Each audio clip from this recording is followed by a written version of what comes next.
കഥ തുടരുന്നു. കിടക്കയിൽ കിടക്കുന്ന സ്ത്രീ കണ്ണുകൾ പൂട്ടിയിട്ടില്ല. അയാളെ തന്നെ തുറച്ചു നോക്കി കിടക്കുകയാണ്. അവരെ നേരെ പുതപ്പിച്ച് കിടത്തി. അമ്മയെ കാണാൻ ദൂരെ നിന്ന് വന്ന സാറാണ്. ഡയപ്പറും മരുന്നുമൊക്കെ കൊടുത്തയക്കുന്ന ആളാണ്. ഞാൻ എന്തെങ്കിലും കുടിക്കാൻ കൊടുക്കട്ടെ? അമ്മ ഉറങ്ങിക്കൊള്ളൂ എന്നൊക്കെ മുടിയിൽ തലോടിക്കൊണ്ട് ശബ്ദം താഴ്ത്തി പറയുന്നത് നിത്യസഹായം കേട്ടിരുന്നു. സാർ വരൂ. കുളിപ്പിച്ചതിൻ്റെ സുഖത്തിൽ ഇനി ഉറങ്ങിക്കോളും. ഉറക്കം വന്നിട്ടും കണ്ണും വീഴ്ച കിടക്കുന്നതാണിപ്പോൾ. അർദ്ധബോധാവസ്ഥയിൽ പോലും അന്യനൊരാളുടെ മുന്നിൽ കിടന്നുറങ്ങാനുള്ള മടി കൊണ്ടായിരിക്കുമോ വിനോദിനി ഉറങ്ങാത്തതെന്ന് നിത്യസഹായം അമ്പരന്നു. പക്ഷേ ആ പെൺകുട്ടി വേറൊന്നുമല്ല. അമ്മയ്ക്ക് സംശയമായിരിക്കും. വീട്ടിൽ വരുന്ന എല്ലാവരെയും സംശയമാണെന്നാണ് തോന്നിയിട്ടുള്ളത്. ഞാൻ വിളിച്ചു വരുത്തുന്നതാണോ, അമ്മയെ എന്തെങ്കിലും ചെയ്യുമോ എന്നൊക്കെയുള്ള പേടി എന്ന് കൂട്ടിച്ചേർത്തപ്പോൾ അയാൾ അമ്പരന്നു. പെട്ടെന്ന് ആ വീട്ടിൽ നിന്ന് ഇറങ്ങാം എന്നോർത്ത അയാൾ വിനോദിനിയോട് ഉറക്കെ യാത്ര പറഞ്ഞ് മുറിയിൽ നിന്ന് വെളിയിലിറങ്ങി. അവൾ പുറകെ വന്നു. ഞാൻ കുടിക്കാൻ എന്തെങ്കിലും എടുക്കട്ടെ? അവൾ നിത്യസഹായത്തോട് ചോദിച്ചു. വെയിലത്ത് നടന്നു വന്ന് ക്ഷീണിതനായത് കൊണ്ടാവാം നിത്യസഹായത്തിന് തണുത്തത് എന്തെങ്കിലും കിട്ടിയാൽ കൊള്ളാമെന്ന് ആഗ്രഹം തോന്നുന്നുണ്ടായിരുന്നു. വെള്ളം മതി എന്ന് പറഞ്ഞപ്പോൾ അവൾ അതെടുക്കാൻ പോയി. നിത്യസഹായം പ്ലാസ്റ്റിക് നാട വരിഞ്ഞ കസേരയിലിരുന്നു. ടിവിയും നന്നായി വിരിച്ചിട്ട കിടക്കയും ഒക്കെയുള്ള ചെറിയ ഇരിപ്പുമുറി. ജനാലകളും വെളിച്ചവും കുറവാണെങ്കിലും നേരിയ തണുപ്പ് പടർന്ന അകം. പഴയ നിർമ്മിതികൾക്ക് ഇങ്ങനൊരു ഗുണമുണ്ട്. അവൾ നീണ്ടൊരു ഗ്ലാസ്സിൽ നന്നാരിയിലെ മണമുള്ള നാരങ്ങ വെള്ളം കൊണ്ടുവന്നു. മൺകൂച്ചയിൽ ഒഴിച്ചു വെച്ച വെള്ളം ചേർത്തതുകൊണ്ടാവും പണ്ട് കുട്ടിക്കാലത്ത് കിണറ്റിൽ നിന്ന് വെള്ളം മുക്കി കുടിച്ച ഓർമ്മ നിത്യസഹായത്തിൻ്റെ നാവിലുണർന്നത്. നന്ദി കുട്ടി, നിന്റെ പേരെന്താണ്? അവൾ ഗ്ലാസ് തിരിച്ചു വാങ്ങിക്കൊണ്ട് പേര് പറഞ്ഞു. നീ ഒരു നേഴ്സാണെന്ന് വിപിനൻ പറഞ്ഞിരുന്നു. എവിടെയാണ് പഠിച്ചത്? മംഗലപുരമെന്ന് രത്നമേഖല പറഞ്ഞപ്പോൾ താൻ അവിടെ പണ്ട് ജോലി ചെയ്തിട്ടുണ്ടെന്നും അവളുടെ നേഴ്സിംഗ് കോളേജിൻ്റെ പരിസരത്തായിരുന്നു തൻ്റെ ഓഫീസെന്നും നിത്യസഹായം ഓർമ്മിച്ചെടുത്തു. അവർക്കിരുവർക്കും അവിടവുമായി ബന്ധപ്പെട്ട സന്തോഷമുള്ള പല ഓർമ്മകളും പങ്കുവയ്ക്കാനും ഉണ്ടായി. എന്തുകൊണ്ടാണ് അവൾ മറ്റൊരു ജോലിക്ക് ശ്രമിക്കാത്തതെന്ന് അയാൾ ചോദിച്ചപ്പോൾ അവൾ ഉദാസീനയായി തലയാട്ടി. വിപിനത് ഇഷ്ടമല്ല. താൻ പോകുമ്പോൾ അമ്മയെ നോക്കാൻ ഒരാളെ നിർത്തേണ്ടി വരും. അവർക്ക് കൊടുക്കേണ്ട ശമ്പളവും തനിക്ക് കിട്ടാനിടയുള്ള ശമ്പളവും യാത്രക്കൂലിയും മറ്റു ചെലവുകളും എല്ലാം നോക്കുമ്പോൾ താൻ ജോലിക്ക് പോകാത്തതാണ് ലാഭകരമെന്ന് വിപിനൻ ചിന്തിക്കുന്നുണ്ടാവും. 100% സുരക്ഷിതമായ പരിചരണവും കരുതലും അമ്മയ്ക്ക് കൊടുക്കാൻ താൻ ഇവിടെ തന്നെ നിൽക്കണം എന്നാണ് വിപിനൻ തീരുമാനിച്ചിരിക്കുന്നത്. ഇതെനിക്ക് വിപിനൻ തന്ന ശിക്ഷയാണ് സാർ. അന്ന് ഞാൻ പറയേണ്ടിയിരുന്നു എനിക്ക് കല്യാണം വേണ്ടെന്ന്. ഒരു പ്രത്യേകതയും തോന്നിപ്പിക്കാത്ത ഒരാൾ എന്നോട് ഒന്ന് മിണ്ടുക പോലും ചെയ്യാതെ അയാൾ എന്നെ വന്ന് കണ്ടുപോയി. ഞാനായിരുന്നു പറയേണ്ടത് ഇത് വേണ്ടാന്ന്. പകരം മിണ്ടാതിരുന്നു. അതിനുള്ള ശിക്ഷയാണിത്. നീ ഒഴിവാകണമായിരുന്നു എന്നയാൾ വാക്കുകളില്ലാതെ പറയും.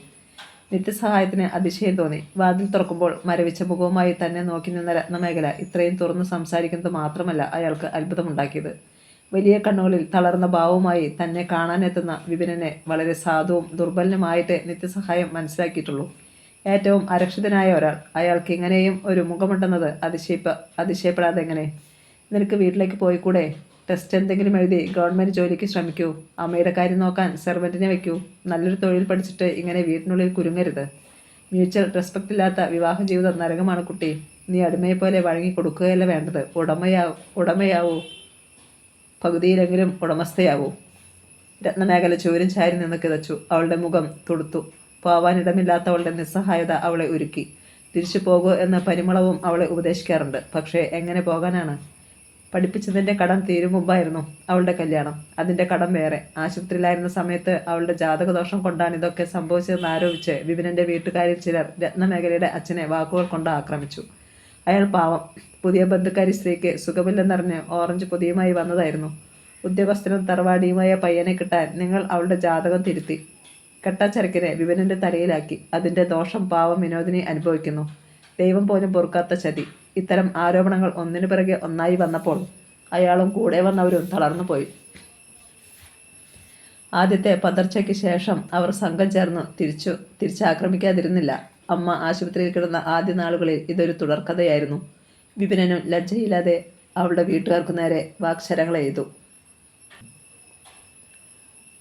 ഒടുവിൽ തികച്ചും 2 ശത്രുരാജ്യങ്ങൾ തന്നെയായി മാറി 2 വീട്ടുകാരും. ഒരു സമാധാന കരാറിനും സാധ്യതയില്ലാത്ത വിധം വഷളായ ബന്ധങ്ങൾ രത്നമേഖലയുടെ നിലനിൽപ്പിനെയാണ് പ്രതിസന്ധിയിലാക്കിയത്. അവൾക്ക് എവിടെ ചാരണമെന്നറിയാതെയായി. 23 വയസ്സ് മാത്രമുള്ള പെൺകുട്ടി. എവിടെയെങ്കിലും ചാരാതെ അവൾക്ക് ഒറ്റയ്ക്ക് നിൽക്കാൻ അറിയില്ലായിരുന്നു അന്ന്. ചാക്കിൽ കെട്ടി ഇല്ലം കടത്തിയ പൂച്ചയോടെന്ന വണ്ണം അവളുടെ വീട്ടുകാർ അവജ്ഞയും അവഗണനയും കാണിച്ചപ്പോൾ വലിഞ്ഞു കയറി വന്ന കള്ളപ്പൂച്ചയെ പോലെയാണ് വിപിനും വീട്ടുകാരും അവളോട് പെരുമാറിയത്. ആദ്യമൊക്കെ അവൾക്ക് സ്വന്തം വീട്ടിലേക്ക് പോകാമെന്ന പ്രതീക്ഷയുണ്ടായിരുന്നു. ആശുപത്രിയിൽ ICUവിന് മുന്നിൽ 2 പേർ തറഞ്ഞു നിൽക്കേണ്ട ആവശ്യമൊന്നുമില്ല. അവിടെ വിപിനൻ മാത്രം മതി. പക്ഷേ അവളെ ആരും വീട്ടിലേക്ക് വരൂ എന്ന് വിളിച്ചില്ല. വഴക്കുകളും പറയരുതാത്ത വാക്പ്രയോഗങ്ങളുമൊക്കെ ഉണ്ടായപ്പോഴും മതി ഈ ബന്ധം, നീ വാ എന്ന് ആരും അവളെ കൂടെ കൂട്ടിയില്ല. അവളത് ആഗ്രഹിച്ചിരുന്നു. ആ വിവാഹ ചടങ്ങുകളും ആദ്യ രാത്രിയിലെ വിപിനൻ്റെ കടന്നുകയറ്റവും എന്നേക്കുമായി അവൾക്ക് മറക്കാൻ കഴിയുമായിരുന്നു. എങ്ങനെയും വീട്ടിൽ തൻ്റെ കുഞ്ഞുമുറിയിലെത്തിയാൽ മതിയെന്ന് രത്നമേഖല തീവ്രമായി ആഗ്രഹിച്ചു. പക്ഷെ ഒന്നും നടന്നില്ല. അവളുടെ വീട്ടുകാർ അവളെ മറന്നതുപോലെ പെരുമാറി. കുറച്ച് ദിവസങ്ങൾക്ക് മുൻപ് സ്വന്തം വീട്ടിൽ നിന്ന് പറഞ്ഞയച്ച പെൺകുട്ടിയായിട്ടല്ല, വിപിനൻ്റെ ഭാര്യയായിട്ട് മാത്രമാണ് അവരവളെ കണ്ടത്. ഇത്രയും വർഷങ്ങൾക്കിടയിൽ അവളെ തേടി ആരും ഈ ക്വാർട്ടേഴ്സിലേക്ക് വന്നിട്ടില്ല. അനിയത്തിയുടെ വിവാഹ കത്ത് പോലും തപാലിലാണ് വന്നത്. രത്നമേഖല വിവാഹ തലേന്ന് പോയി. തൻ്റെ ഒരാഭരണം ദിനത്തിന് ശേഷം ഒരിക്കലും അണിയാൻ അവസരം കിട്ടാത്ത കടകവള അവൾക്ക് സമ്മാനിച്ച് വൈകുന്നേരത്തേക്ക് തിരിച്ചു വന്നു. അവളുടെ വീട്ടുകാരും ഒരു ദിവസം നിൽക്കൂ എന്നോ കല്യാണം കഴിഞ്ഞ് പോയാൽ മതിയെന്നോ പറഞ്ഞില്ല. പകരം അവൾ ചെന്നില്ലെങ്കിൽ വിപിനൻ്റെ അമ്മയുടെ സ്ഥിതി എന്താകുമെന്നും അവളില്ലാതെ ഒന്നും അവിടെ നടക്കില്ലെന്നും അവർ വിരുന്നുകാരോടും അയൽക്കാരോടും പറഞ്ഞു. രത്നമേഖല നിസ്സഹായതയോടെ തലയാട്ടി സമ്മതിച്ചു. ആ കടകവളയുടെ പേരിൽ അവൾക്ക് വിപിനൻ്റെ ചീത്തയും തല്ലും കിട്ടുകയും ചെയ്തു. ചെറിയ കമ്മലോ മോതിരമോ മറ്റോ കൊടുക്കുമെന്നേ അയാൾ വിചാരിച്ചിരുന്നുള്ളൂ. ഇങ്ങനെ ഒരു വാക്കു ചോദിക്കാതെ തന്നിഷ്ടത്തിന് ആഭരണങ്ങളെടുത്ത് സ്വന്തം വീട്ടുകാർക്ക് കൊടുത്തതിൻ്റെ പേരിലാണ് എൻ്റെ അമ്മയെ അവരുടെ ഭർത്താവ് ഉപേക്ഷിച്ചത്. അങ്ങനെ ഞാൻ തന്തയില്ലാത്തവനായത്. നീ അത് ഓർക്കുന്നത് നല്ലതാ. ആ ചോര തന്നെയാ എനിക്കും, വിപിനൻ ആക്രോശിച്ചു. വിപിനനുമൊത്തുള്ള ജീവിതത്തിൽ എപ്പോഴും രത്നമേഖല ഉപേക്ഷിക്കപ്പെടാൻ സന്നദ്ധയായിരുന്നു. പക്ഷേ അയാൾ അത് ചെയ്തില്ല. ചെയ്യുമെന്ന് കൊതിപ്പിച്ചതു മാത്രം. ദോഷജാതകം തിരുത്തി തനിക്കൊരിക്കലും സ്വന്തമാക്കാൻ അർഹതയില്ലാത്ത വിപിനെ അന്യായമായി തട്ടിയെടുത്തുവെന്നും അതിൻ്റെ ഫലമാണ് അമ്മയുടെ വീഴ്ചയെന്നുമൊക്കെ കുറ്റബോധത്തോടെ ഓർക്കാൻ പോലും തുടങ്ങിയിരുന്നു രത്നമേഖല. അത്തരം നിത്യബോധങ്ങളിൽ നിന്ന് രക്ഷപ്പെടാൻ അവൾ വളരെ സമയമെടുത്തിട്ടുണ്ട്. സ്വയം യുദ്ധം ചെയ്തിട്ടുണ്ട്. ഇപ്പോഴും അവളുടെ അമ്മയും ബന്ധുക്കളുമെല്ലാം അവളോട് പറയുന്നത് ഇത് നിന്റെ വിധിയാണ്, നീ അനുഭവിക്കേണ്ടതാണ് എന്നൊക്കെയാണ്. ആ സ്ത്രീ രക്തസമ്മർദ്ദമുള്ളത് മറച്ചു വെച്ചത്, അല്ലെങ്കിൽ തിരിച്ചറിയാതിരുന്നത്, മരുന്ന് കഴിക്കാതിരുന്നത് ഒക്കെ തൻ്റെ വിധിയാവുന്നത് എങ്ങനെയെന്ന് രത്നമ്മയ്ക്ക് മനസ്സിലായില്ല. അതുകൊണ്ട് തന്നെ അവളിപ്പോൾ സ്വന്തം വീട്ടിൽ നിന്ന് അപൂർവമായി വരുന്ന ഫോൺ കോളുകൾ എടുക്കാറ് പോലുമില്ല. ആദ്യമായി കാണുന്ന നിത്യസഹായത്തോട് താനിതെല്ലാം പറയുമെന്ന് രത്നമേഖല ഓർത്തിരുന്നേയില്ല. ആരോടെങ്കിലും സംസാരിക്കാൻ ഇത്രയും ആസക്തി തന്നിലുണ്ടെന്നും അവൾ അറിഞ്ഞിരുന്നില്ല. വെളുത്ത തലമുടിയും താടിയുമുള്ള ഒരു മനുഷ്യൻ. അയാളുടെ കണ്ണുകളിൽ അലിവുണ്ട്. അയാളുടെ ചലനങ്ങളും വാക്കുകളും എത്ര മര്യാദയുള്ളതാണ്. കാലങ്ങളായി രത്നമേഖല ഇങ്ങനെയൊരാളെ കണ്ടിട്ട്. ഒരു പക്ഷേ വിപിനൻ ജ്ഞാനശേഖറുമായി വഴക്കുണ്ടാക്കിയതിന് ശേഷം അവൾ ആരോടും തുറന്ന് സംസാരിച്ചിട്ടുമില്ല. അതിനു മുമ്പ് പരിമളമുണ്ടായിരുന്നു. നിത്യസഹായം അവൾ പറഞ്ഞതൊക്കെ ക്ഷമയോടെ കേട്ടിരുന്നു. പറഞ്ഞു തീർന്നിട്ടല്ല രത്നമേഖല നിർത്തിയത്. അയാൾക്ക് കേട്ടുമടുക്കുമല്ലോ എന്നോർത്താണ്. നീ കമ്പരാമായണത്തിലെ മായാജനക പടലം വായിച്ചിട്ടുണ്ടോ? ഉണ്ടാവാനിടയില്ല. അതിൽ അശോകവനികയിലുള്ള സീതയെ അന്വയിപ്പിക്കാൻ ഒരു മായാജനകനെ അവളുടെ മുമ്പിൽ കൊണ്ടു നിർത്തുന്നു. രാവണനുമായി ഇണങ്ങി ജീവിക്കാനും രാവണൻ്റെ ഇഷ്ടപ്രകാരം നടക്കാനും അങ്ങനെയേ തൻ്റെയും അവളുടെയും സങ്കടം തീരുകയുള്ളൂ എന്നും ഈ മായാജനകൻ മകളെ ഉപദേശിക്കുന്നു. നീ നിൻ്റെ അച്ഛനെക്കുറിച്ച് പറഞ്ഞപ്പോൾ എന്താണെന്നറിയില്ല, ആ രംഗം എൻ്റെ മനസ്സിൽ കയറി വന്നു. മായയാണ്, പക്ഷേ ജനകനാണല്ലോ. മകളുടെ അവസ്ഥയും സ്ഥിതിയുമൊക്കെ അറിഞ്ഞിട്ടും ചില ജനകന്മാർക്ക് ഇങ്ങനെ പറയേണ്ടി വരും രത്ന. ഇഷ്ടമില്ലാത്തതിനോട് പൊരുത്തപ്പെടാൻ ആവശ്യപ്പെടേണ്ടി വരും. അതവരുടെ നിസ്സഹായതയാണ്. നീ അച്ഛനോടും വീട്ടുകാരോടും നീരസം കാണിക്കരുത്. രത്നമേഖല തലകുനിച്ചു. അവളുടെ കണ്ണുകളിൽ നിന്ന് വലിയ നീർത്തുള്ളികൾ അടർന്നടന്നു വീണു. താൻ കരയുകയാണെന്ന് അവൾ അറിയാത്തതുപോലെയുണ്ടായിരുന്നു. കണ്ണീര് തുടയ്ക്കാനോ അന്ന് ആദ്യമായി കാണുന്ന ഒരാളുടെ മുന്നിൽ ഇത്തരമൊരു രംഗം സൃഷ്ടിച്ചതിൽ ലജ്ജിക്കാനോ അവൾക്ക് തോന്നിയില്ല. രത്ന എന്ന വിളി അവളെ അടിമുടി ഉലച്ചു. അങ്ങനെയായിരുന്നു അച്ഛൻ അവളെ വിളിച്ചിരുന്നത്. ബാക്കി എല്ലാവരും രത്നം എന്ന് വിളിക്കുമ്പോൾ അച്ഛൻ മാത്രം രത്ന എന്ന് വിളിച്ചു. പക്ഷേ അതെത്ര കാലം മുമ്പായിരുന്നു. അവൾ വീട്ടിൽ ചെന്ന ദിവസം പോലും അച്ഛൻ അവളോട് നേരിട്ടൊന്നും സംസാരിച്ചില്ല. ഇടയ്ക്ക് കയറി വരുന്ന കുടുംബക്കാരോടും പന്തൽ പണിക്കാരോടുമൊക്കെ വർത്തമാനം പറഞ്ഞും ഇല്ലാത്ത തിരക്കുകൾ ഭാവിച്ചും അവളിൽ നിന്ന് അകന്നു നിൽക്കുകയായിരുന്നു. മുറിപ്പടലുകൾ പുതുമയല്ലാതായി മാറിയതുകൊണ്ട് അവൾ അതും സ്വാഭാവികമായി സ്വീകരിച്ചെന്ന് മാത്രം. രത്നമേഖലയുടെ കരച്ചിൽ നിത്യസഹായത്തെ ഭയപ്പെടുത്തി. എന്താണ് ഇവളോട് പറയുകയെന്നറിയാതെ അയാൾ നിസ്സഹായനാവുകയും ചെയ്തു. ഒടുവിൽ അവളോട് ഒന്ന് അടങ്ങിയതിന് ശേഷം അയാൾ പറഞ്ഞു തുടങ്ങി. നിന്നോട് ഞാനെന്താ പറയുക? പണ്ടെന്നോ വായിച്ച ഒരു കവിതയിലെ ആശയമാണ് ഓർമ്മ വരുന്നത്. കാറ്റ് ആഞ്ഞു വീശുന്നുണ്ട്, കടലും ആർത്തിരമ്പുന്നുണ്ടാവും, കറുത്ത രാത്രിയുമാണ്. പക്ഷേ നീ ഒരു തോണി കണ്ടെത്തി തുഴഞ്ഞു പോകേണ്ടിയിരിക്കുന്നു. ഇവിടെ ഇങ്ങനെ കരയിൽ കാത്തിരിക്കുന്നതിൽ നല്ലത് തുഴയുന്നതാണ്. കടലിനെ വിശ്വസിച്ച് തോണിയെ വിശ്വസിച്ച് നീ പുറപ്പെടൂ. രത്നമേഖലയ്ക്ക് നിത്യസഹായം പറയുന്നത് മനസ്സിലാകുന്നുണ്ടായിരുന്നില്ല. കരഞ്ഞു തീർത്തതുകൊണ്ട് പക്ഷേ അവൾ ഏറെക്കുറെ സ്വസ്ഥയായി കഴിഞ്ഞിരുന്നു. ചിലപ്പോൾ 1-2 ദിവസത്തേക്ക് ഈ സ്വസ്ഥത നിലനിന്നെന്നും വരാം. അവൾ തലയാട്ടി. തോണി അതുമായി ഒഴുകി നടക്കാനുള്ള കടൽ ഒക്കെയും അവൾക്ക് കണ്ടെത്താൻ വേണ്ടി ആരും എവിടെയും ഒളിപ്പിച്ചിരിക്കുകയല്ല. സ്വന്തം അവളത് സൃഷ്ടിക്കേണ്ടി വന്നേക്കും. നിത്യസഹായം അതിനെപ്പറ്റി ഒന്നും പറഞ്ഞില്ല. മരുഭൂമിയിലിരുന്ന കടൽ സ്വപ്നം കാണാനുള്ള പ്രേരണയാണ് താൻ അവൾക്ക് കൊടുത്തത്. ഒരു തരം മായാപ്രലോഭനം. നിർഭാഗ്യവശാൽ തൻ്റെ കയ്യിൽ അതല്ലാതെ ഒരു പ്രതിവിധിയുമില്ല. വിപിനോട് സംസാരിക്കണോ എന്നയാൾ രത്നമേഖലയോട് ചോദിച്ചു നോക്കാതെയല്ല. പക്ഷേ അത് നിഷ്പ്രയോജനമാണെന്ന് അയാൾക്കറിയാം.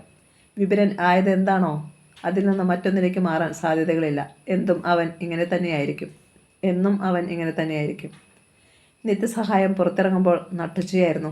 രത്നയോട് ഒരിക്കൽ കൂടി യാത്ര പറഞ്ഞ് അയാൾ ഗേറ്റ് കടന്നു. അപ്പുറത്തെ പെൺകുട്ടി ഇപ്പോഴും പുറത്തുണ്ട്. ഇപ്പോഴവൾ വെയിലത്ത് കുമ്പിട്ട് നിന്ന് എന്തോ ചെയ്യുകയാണ്. ഗുഡ് ഷെഡ് റോഡിൽ വാഹനങ്ങൾ തലങ്ങും വിലങ്ങും ഓടുന്നു. വീണ്ടും റെയിൽ ക്രോസ് ചെയ്ത് രാവിലെ കടന്നു പോന്ന അതേ തീവ്രമായ അനുഭവങ്ങളിലൂടെ ഒരിക്കൽ കൂടി പോകാൻ അയാൾ ആഗ്രഹിച്ചതേയില്ല. ലോറികളും ആൾക്കാരും ഒച്ചവയ്ക്കുന്ന ഗുഡ് ഷെഡ് റോഡിൻ്റെ ഓരം ചേർന്ന് പൊടിപടലങ്ങളാൽ ശ്വാസം മുട്ടി ഏറ്റവും ഒറ്റപ്പെട്ടവനായി നിത്യസഹായം പുറത്തേക്ക് നടന്നു. അയാൾക്കുള്ളിൽ തന്നെ പോലെ ഏകാകിനിയായ മറ്റൊരുവൾ കൂടെയുണ്ടായിരുന്നു. ഇനിമേൽ അവളുടെ ഭാരവും അയാൾ ചുമക്കേണ്ടി വന്നേക്കും. ഇന്നിവിടെ വരേണ്ടിയിരുന്നില്ല എന്ന നിത്യസഹായം പിന്നെയും ഓർത്തു.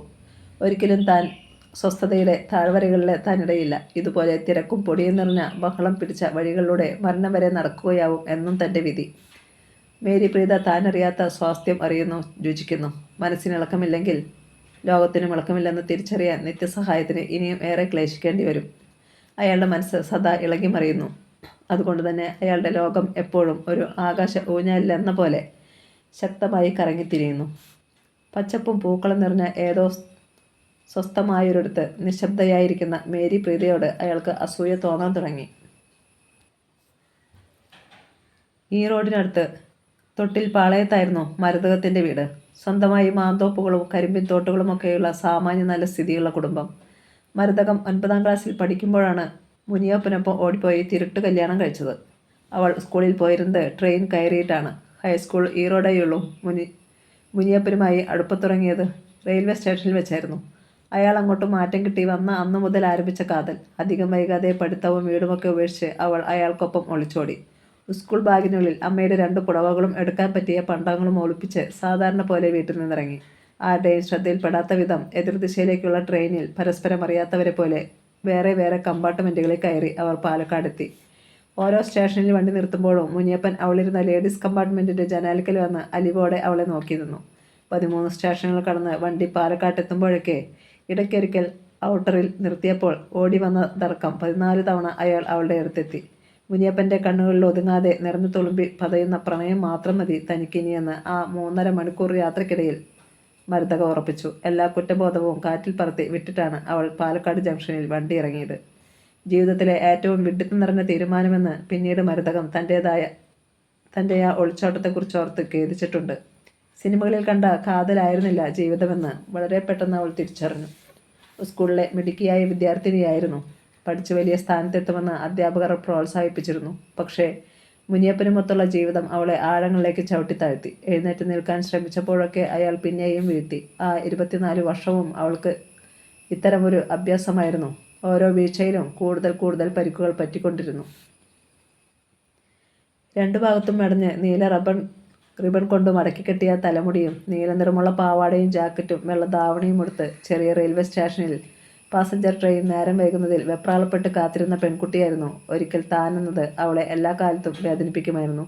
അന്നൊക്കെ പഴകിയ മരബെഞ്ചിലിരുന്ന് അവൾ സഞ്ചിയിൽ നിന്ന് കവിതാ പുസ്തകങ്ങളോ നോവലോ എടുത്തു വായിക്കും. റെയിലിനപ്പുറത്തെ വീടുകളിൽ നിന്ന് സിനിമാ പാട്ടുകളുടെ നേർത്ത അലകൾ ഒഴുകി വന്ന് തലോടും. രാവിലെ വാനൊലി നിലയത്തിൽ സിനിമാ പാട്ടുകളുടെ സമയമാണത്. മടിത്തട്ടിൽ കവിത, കാതിൽ പാട്ടിൻ്റെ മധുരം. എത്ര നല്ലതായിരുന്നു ആ കാലം. പെട്ടെന്നൊരു ദിവസം പ്ലാറ്റ്ഫോമിൻ്റെ അറ്റത്ത് ചുരുണ്ട മുടിയും കട്ടിമീശയുമുള്ളൊരു ചെറുപ്പക്കാരൻ പ്രത്യക്ഷപ്പെട്ടു. അയാൾ അവളെ നോക്കി കുസൃതിയോടെ ചിരിച്ചു. പിന്നെയുള്ള ദിവസങ്ങളിൽ അവളുടെ മടിയിലെ കവിതാ പുസ്തകം നിവരാതെയായി. പാളങ്ങൾ കടന്ന് ഇപ്പുറത്തെത്തിയിരുന്ന പാട്ടിൻ്റെ ഈണം തീർത്തും ശ്രദ്ധിക്കാതായി. ഒന്നും വേണ്ടിയിരുന്നില്ലെന്നും തീവണ്ടി കയറി സ്കൂളിൽ പോവുകയേ വേണ്ടായിരുന്നെന്നും മരതകം പിന്നീട് പലവട്ടം സ്വയം ശപിച്ചു. അതിനുവേണ്ടി അവൾ നൈനയോട് പട്ടിണി സമരം നടത്തിയിരുന്നു. അത്രയൊക്കെ പഠിച്ചാൽ മതിയെന്നും ഈ റോഡ് പോയി ഹൈസ്കൂളിലൊന്നും പഠിക്കേണ്ടെന്നും അയാൾ കർശനമായി തന്നെ വിലക്കിയിരുന്നതാണ്. തലേവിധി, അത് വായിച്ചാൽ മായില്ലല്ലോ എന്ന് മരതകം പിൽക്കാലത്ത് സമാധാനിക്കാൻ ശ്രമിച്ചു. ഈറോഡ് പോയി പഠിക്കാതിരുന്നാലും ട്രെയിൻ കയറാൻ സ്റ്റേഷനിലേക്ക് പോകാതിരുന്നാലും മുനിയപ്പൻ തന്നെ ബാധിക്കാതിരിക്കില്ലായിരുന്നു. അയാൾ ദംശിക്കുമെന്നും അത് തന്നെ വികൃത രൂപിണിയാക്കും എന്നുമുള്ളത് വളരെ മുന്നേ ഒരുപക്ഷെ അവളുടെ ജനനത്തിനൊപ്പം തന്നെ തീരുമാനിക്കപ്പെട്ടതാണ്. താഴ്ന്ന ജാതിക്കാരനൊപ്പമുള്ള ഒളിച്ചോട്ടമായതുകൊണ്ട് അവൾക്കൊരിക്കലും തൊട്ടിൽ പാളയത്തെ വീട്ടിലേക്ക് തിരിച്ചു പോകാനാകുമായിരുന്നില്ല. നൈനയും ബന്ധുക്കളും അയാളെയും അവളെയും വെട്ടിക്കൊന്നുകൂടുന്നില്ല. കരിമ്പിൻതോട്ടത്തിൽ ചവിട്ടിത്താഴ്ത്തിയാൽ ആരും ഒന്നും അറിയില്ല. അറിയുന്നവരാണെങ്കിൽ നന്നായി എന്നേ പറയുകയുള്ളൂ, രഹസ്യമായാണെങ്കിലും. അത്തരം സംഭവകഥകൾ ചുണ്ടുകളും ചെവികളും മാറി സഞ്ചരിക്കുന്നത് മരുതകം കേട്ടിട്ടുണ്ട്. മുനിയപ്പൻ മരിച്ച് ജ്ഞാനശേഖരന് പണിയും കിട്ടി. അവൻ്റെ കല്യാണത്തിന് ക്ഷണിക്കാനാണ് പിന്നീട് അവൾ തൊട്ടിൽപ്പാളയത്ത് കാലുകുത്തിയത്. അപ്പോഴേക്ക് നൈന മരിച്ചു കഴിഞ്ഞിരുന്നു. കുടുംബം ക്ഷയിച്ചിരുന്നു. എന്നിട്ടും ഇനിയൊന്നും ഭയപ്പെടാനില്ലെന്ന ആന്തൽ അവൾക്കടങ്ങിയിരുന്നില്ല. അവൾ ജ്ഞാനശേഖരനെ അപായപ്പെടുത്തുമോ എന്ന ഭീതിയായിരുന്നു അപ്പോഴൊക്കെ. മൂത്ത അണ്ണൻ്റെ മകൾ പൂങ്കൊടി, നീ എനക്ക് അത്തയാക്കുമേ, ഇതുവരെ ഇങ്ങ വരലേ എന്ന് ചോദിച്ചുകൊണ്ട് അവളുടെ വിരലി തൂങ്ങി നടന്നു. മരതകത്തിന് അവളുടെ തന്നെ കുട്ടിക്കാലം ഓർമ്മ വന്നു. ഇതേപോലെ 8 വയസ്സ്, പട്ടുപാവാട, മഞ്ഞൾക്കുറി, 2 ഭാഗം മെടഞ്ഞു മടക്കി കെട്ടിയ ലേശം ചെമ്പിച്ച ചുരുളൻ മുടി. ജ്ഞാനശേഖരന്റെ കല്യാണത്തിന് ഊരിൽ നിന്ന് അണ്ണനും കുടുംബവും വന്നതോടെയാണ് തനിക്കും മകനും ഇനി ഭയപ്പെടാനൊന്നുമില്ലെന്ന് മരതകത്തിന് ബോധ്യം വന്നത്. ഇത്ര വർഷങ്ങൾ വീടുമായി അകന്ന് ഇരിക്കേണ്ടിയിരുന്നില്ല. എത്രയോ സന്തോഷങ്ങൾ ബലിക്കഴിക്കേണ്ടിയിരുന്നില്ല. മുനിയപ്പനുമൊത്തുള്ള ആദ്യ നാളുകളിൽ സന്തോഷത്തേക്കാളും ഭയമായിരുന്നു. വീട്ടുകാർ തേടി വരുമെന്നും കൊന്നു കളയുമെന്നുള്ള പേടി. അതിൻ്റെ നിഴൽ പതിഞ്ഞതായിരുന്നു അവളുടെ മധുവിധു നാളുകൾ. അത് ഒന്ന് കണ്ണടച്ച് തുറക്കുമ്പോഴേക്ക് തീർന്നു കഴിഞ്ഞപ്പോഴാണ് അതായിരുന്നു തൻ്റെ ദാമ്പത്യ ജീവിതത്തിൽ ആകെയുള്ള സന്തോഷം നിറഞ്ഞ ദിവസങ്ങളെന്ന് മരതകം തിരിച്ചറിഞ്ഞത്. മുനിയപ്പൻ്റെ മദ്യപാനവും കുത്തഴിഞ്ഞ ജീവിതവും അവളെ എന്നും പ്രതിസന്ധിയിലാക്കി. ഇടുങ്ങിയ ക്വാർട്ടേഴ്സിൽ അയാളുടെ ബന്ധുക്കൾക്കൊപ്പമുള്ള ജീവിതം ശ്വാസം മുട്ടിച്ചു. വലിയ തളങ്ങളും നടുമുറ്റവുമുള്ള സ്വന്തം വീട് അപ്പോഴൊക്കെ അവളുടെ മനസ്സിൽ പാമ്പിനെ പോലെ തലപ്പൊക്കി വിഷം ചീറ്റി. കവിതയും പാട്ടുമൊക്കെ ഏതെല്ലാമോ വഴികളിലൂടെ ഒലിച്ചു പോകുന്നത് അവൾ നിസ്സഹായതയോടെ നോക്കി നിന്നു. 2-3 വർഷങ്ങൾ കൊണ്ട് തൊട്ടിൽ പാളയത്തെ ജന്മി കുടുംബത്തിലെ പെൺകുട്ടിക്ക് മുനിയപ്പൻ എന്ന കള്ളുകുടിയനും ദരിദ്രനുമായ ലാസ്റ്റ് ഗ്രേഡ് ജോലിക്കാരൻ്റെ ഭാര്യയായി പൂർണ്ണമായി മാറാൻ കഴിഞ്ഞുവെന്നത് കൊണ്ട് മാത്രമായിരുന്നു മരതകം അക്കാലത്തൊന്നും ആത്മഹത്യ ചെയ്യാതിരുന്നത്. അവൾ ട്രെയിൻ അടിച്ചു വരാനും കോളനിയിലെ വീടുകളിൽ ആക്രിസാധനങ്ങൾ പെറുക്കാനും മടിയില്ലാതെ പോയി. പൈപ്പിൻ ചുവട്ടിൽ പെണ്ണുങ്ങളോട് മോശം ഭാഷയിൽ വഴക്കിട്ടു. ചുണ്ണാമ്പ് കൂട്ടി വെറ്റില മുറുക്കി. മാമിയാരോടും നാത്തനന്മാരോടും ആവശ്യമെങ്കിൽ ശരീരം കൊണ്ടും യുദ്ധം ചെയ്തു. കള്ളുകുടിച്ച് തല്ലാൻ വരുന്ന മുനിയപ്പനെ നേരിടാനും ഒഴിഞ്ഞുമാറാനും പരിശീലിച്ചു. 9ലെ ഇംഗ്ലീഷ് ക്ലാസ്സിൽ അവർക്ക് മനുഷ്യൻ 8കാരിയായി മാറിയ കഥ പറഞ്ഞുകൊടുത്ത വരവർണിനി എന്നു പേരുള്ള ചന്തക്കാരി ടീച്ചറെ പറ്റി മരതകം പലപ്പോഴും ഓർക്കാറുണ്ടായിരുന്നു. പെൺകുട്ടി എന്ന അവസ്ഥയിൽ നിന്ന് മാത്രമല്ല, മനുഷ്യസ്ത്രീ എന്ന അവസ്ഥയിൽ നിന്ന് പോലും താനെത്ര മാറിപ്പോയിരിക്കുന്നുവെന്നോർത്ത് അവൾക്ക് ചിരിയും കരച്ചിലും ഒന്നിച്ചു വരും. സ്ത്രീകളെ മാത്രം കാത്തിരിക്കുന്ന വിചിത്രവും വികൃതവുമായ രൂപാന്തരണങ്ങൾ. ജ്ഞാനശേഖർ ജനിച്ചതോടെ അതിജീവനം അത്യാവശ്യമായി തീർന്നു. മുനിയപ്പൻ്റെ തല്ലുകൊണ്ട് മരിക്കരുത്, വണ്ടിക്ക് തലവെച്ചും ചാകരുത്. രണ്ടിനും സാധ്യതകൾ അധികമായിരുന്നു. പക്ഷേ അവൾ പിടിച്ചു നിന്നു. മുനിയപ്പന് കണ്ട പെണ്ണുങ്ങളോടൊക്കെ ബന്ധമുണ്ടായിരുന്നു. പ്രസവിക്കുന്നതിന് മുൻപ് നീ മച്ചി എന്ന് പറഞ്ഞ് അയാൾ അവളെ പരിഹസിച്ചു. പെറ്റതോടെ ഉടമ്പിൻ്റെ ചന്തം കെട്ടുപോയി എന്ന് അവഗണിച്ചു. എന്നെ പെണ്ണുങ്ങൾ ഇങ്ങോട്ട് വന്ന് കാമിക്കുന്നു, കൂടെ കിടക്കാൻ ക്ഷണിക്കുന്നു. വലിയ ഓഫീസർമാരുടെ പൊണ്ടാട്ടിമാർ പോലും വിളിക്കുന്നു. ചന്തക്കാരികൾ, പഠിച്ചവർ. എന്നെ പെണ്ണ മുടിയും. ഞാനും ഒരു ആൺതാനെ എത്ര നേരം പിടിച്ചു നിൽക്കാനാണ്? രാത്രി കുടിച്ച് ലക്കുകെട്ട്. അവളുടെ മേൽ കുതിര കയറിക്കൊണ്ട് അയാൾ ഉറക്കെ പറയും. മുഖത്ത് അശ്ലീലമായൊരു കെട്ടച്ചിരി ഊറി വരും. മരതകത്തിന് ഉറക്കെ ആട്ടാനും പുലഭ്യം പറയാനും തോന്നാതെയല്ല. ജ്ഞാനശേഖർ ഉണരരുത്, ഒന്നും അറിയരുത്. കൂടെ ഉറങ്ങുന്ന പ്രായത്തിലും അടുത്ത മുറിയിൽ ഒറ്റയ്ക്കുറങ്ങാൻ മാത്രം മുതിർന്ന പ്രായത്തിലും മരതകം എന്നും അത് ഓർത്തിരുന്നു. ജ്ഞാനശേഖർ ഒന്നും അറിയരുത്. അവന് മുനിയപ്പൻ്റെ അപ്പൻ്റെ പേരായ ചെന്നിയപ്പൻ എന്ന പേര് വിളിക്കാൻ സമ്മതിക്കാത്തതിന് മരതകത്തെ അയാളൊരു രാത്രി മുഴുവൻ ചവിട്ടി കൂട്ടിയിട്ടുണ്ട്. പക്ഷേ അവൻ ജനിക്കും മുമ്പേ അവൾ ഹൃദയത്തിൽ ചേർത്ത് പിടിച്ച പേരാണ് ജ്ഞാനശേഖർ. അവളുടെ മകൻ ജ്ഞാനശേഖർ ആയാൽ മതി. മുനിയപ്പൻ അവനെ ഒരിക്കലും ആ പേര് വിളിച്ചില്ലെങ്കിലും മരതകം അവനെ ജ്ഞാനശേഖറാക്കി വളർത്തി. വെറും പേരിൻ്റെ മാത്രം കാര്യമായിരുന്നില്ല അത്. അവനെ മുനിയപ്പൻ്റെ നിഴലിൽ നിന്ന് മാറ്റി വളർത്തണമെന്ന് അവൾക്ക് വാശിയായിരുന്നു. തന്നെ ബാധിച്ചതുപോലെ തൻ്റെ മകനെ അയാൾ ബാധിക്കരുത്. അവനാകട്ടെ രൂപം കൊണ്ട് അയാളുടെ തനി സ്വരൂപമാണെന്നും അവളെ ഭയപ്പെടുത്തി. കള്ളു കുടിച്ച് തോന്നുപടി ജീവിച്ചിട്ടും മുനിയപ്പൻ്റെ സൗന്ദര്യം മങ്ങാതെ നിൽക്കുന്നുണ്ടായിരുന്നു. ഒരു 8:30 മണി പുലർച്ചയ്ക്ക് ആളൊഴിഞ്ഞ ചെറിയൊരു റെയിൽവേ സ്റ്റേഷനിലെ അറ്റത്ത് അടിമുടി ചിരിച്ചുകൊണ്ട് നിന്ന ചെറുപ്പക്കാരനായിരുന്നു അയാൾ മരിക്കും വരെയെന്നുവെന്ന് മരതകം എപ്പോഴും ഓർക്കാറുണ്ട്. അങ്ങനെയാണ് അവൾ അയാളെ ആദ്യം കണ്ടത്. അവസാനം കാണുമ്പോഴും അത് അങ്ങനെ തന്നെയെന്ന് അവൾക്ക് തോന്നി. മുനിയപ്പനെ കൊന്നത് ഗുഡ്സ് ഷെഡിൽ ഷണ്ടിങ് നടത്തുന്ന ഒരു ഡീസൽ എഞ്ചിനായിരുന്നു. വളരെ മെല്ലെയായിരിക്കണം അവ നീങ്ങിയിരുന്നത്. മൃദുവായിട്ടാവണം വീണുകിടന്ന മുനിയപ്പൻ്റെ മേലെ കൂടി അത് കടന്നുപോയത്. മുഖം പരിക്കുകളില്ലാതെ സുന്ദരമായും ഒരുപക്ഷെ നേരത്തെ ഒരു ചിരിയോടും കൂടി റെയിലിൽ കിടന്നു. നെഞ്ചിന് താഴോട്ടുള്ള ഭാഗം ചതഞ്ഞും ചിതറിയും മനുഷ്യ ശരീരമല്ലാത്ത മറ്റെന്തോ ആയി കഴിഞ്ഞിരുന്നു. ബന്ധുക്കാരികൾക്കൊപ്പം യാന്ത്രികമായി വലിയ വായിൽ നെഞ്ചത്തടിച്ച് നിലവിളിക്കുമ്പോഴും എണ്ണി പാടുമ്പോഴും മരതകം അവ തന്നെ മനസ്സിലോർത്തു. പിശാച്ച്. ചത്തതുക്ക് അപ്പുറവും അവ മൂഞ്ചിയെ പാര് കാമദേവൻ. അവളെ കൊതിപ്പിച്ച, അവളെ തകർത്ത ആ മുഖം. അവസാനമെങ്കിലും അതൊന്ന് വാടിയും വിരൂപമായും കാണേണ്ടിയിരുന്നു. പക്ഷേ ആ കാഴ്ച അവൾക്ക് കൊടുത്തു വെച്ചിട്ടില്ല. മുനിയപ്പൻ അവളുടെ ശരീരത്തെ അവഹേളിക്കുന്ന രാത്രികളിലൊക്കെ പണ്ട് ഈ റോഡിൽ പെരുന്തറൈ റോഡിലുള്ള വെള്ളാളർ ഗേൾസ് സ്കൂളിലെ ലൈബ്രറിയിൽ നിന്ന് വായിച്ച കവിതാ പുസ്തകത്തിലെ വരികൾ അവൾ ഓർക്കും. കോയമ്പത്തൂർ ഈറോഡ് പാസഞ്ചർ ലേറ്റാവുന്ന ദിവസങ്ങളിൽ അവൾക്ക് ഒന്നാമത്തെ പീരിയഡ് ക്ലാസ്സിൽ കയറാനാവില്ല.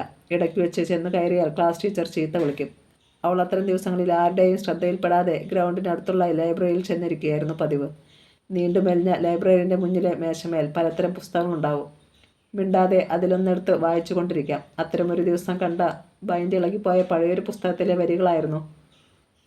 പൊതുപൊയ്കയിൽ പല മീനുകളെ കൊത്തിത്തിന്നുന്ന പുരുഷനോടുള്ള നായികയുടെ കലാപമായിരുന്നു അത്. പറ്റത്തിനാൽ ഞാൻ നിനക്കു പിശാച്ച്, നിനക്കു പ്രിയം ആ വേശ്യപ്പെണ്ണിനെ എന്നോ മറ്റോ ആയിരുന്നു അതിൻ്റെ ആശയം.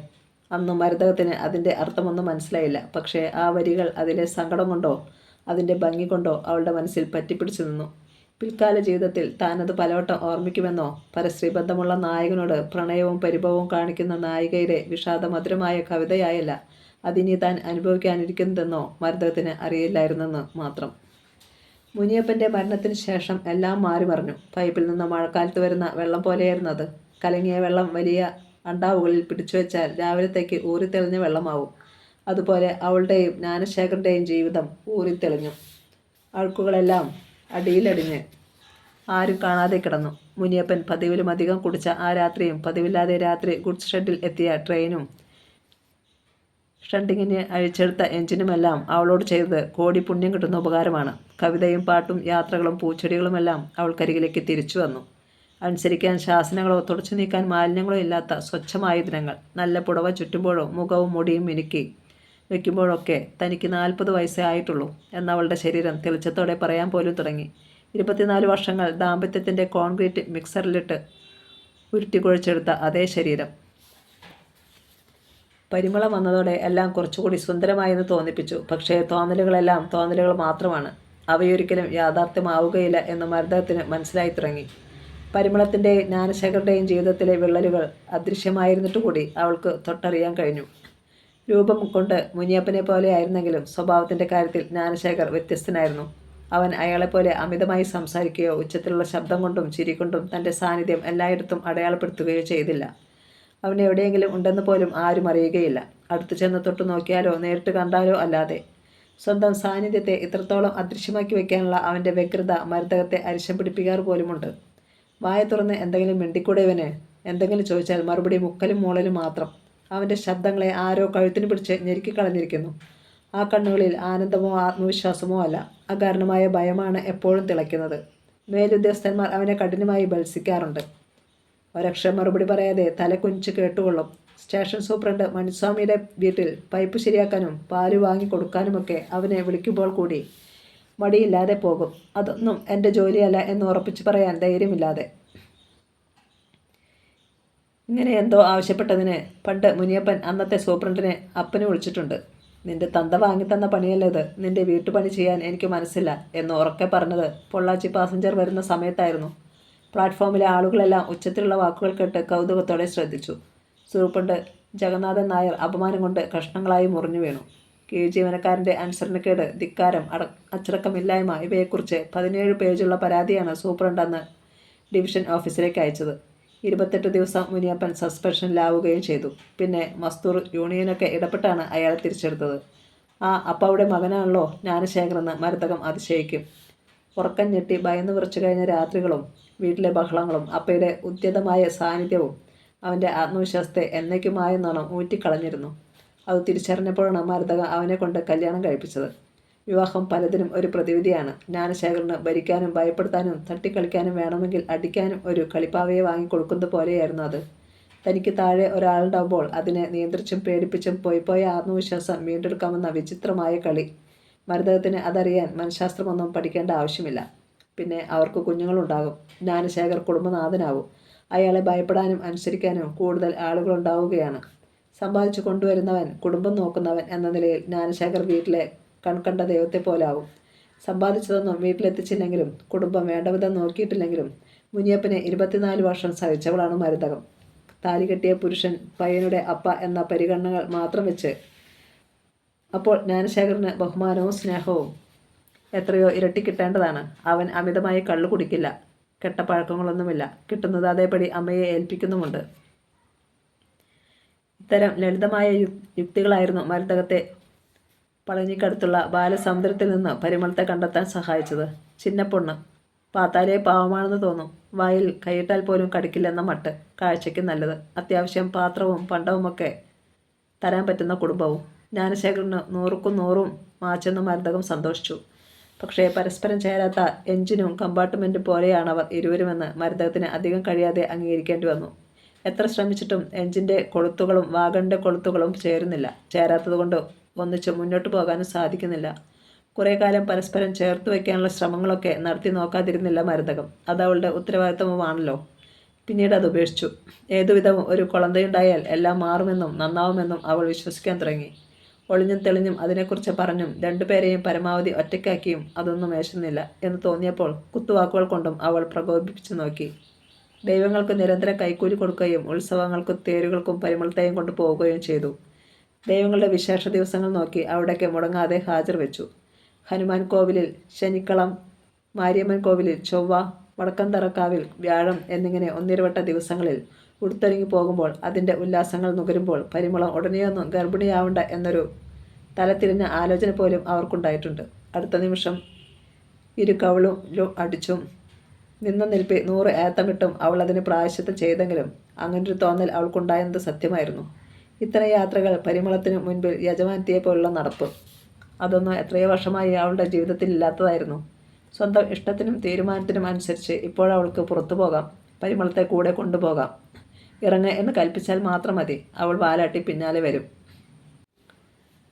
ദൈവങ്ങൾക്കുള്ള വിഹിതം കൊടുത്തുകൊണ്ടിരിക്കുമ്പോൾ തന്നെ പരിമളത്തെ റെയിൽവേ ആശുപത്രിയിൽ പരിശോധിപ്പിച്ച് അവൾക്ക് കുഴപ്പങ്ങളൊന്നുമില്ല എന്ന് ഉറപ്പുവരുത്താനും മറന്നിരുന്നില്ല മരതകം. അത്തരമൊരു പരിശോധന നടത്താൻ ജ്ഞാനശേഖരോട് പറയണമെന്നുണ്ടായിരുന്നെങ്കിലും പക്ഷേ അവർക്കത് സാധിച്ചില്ല.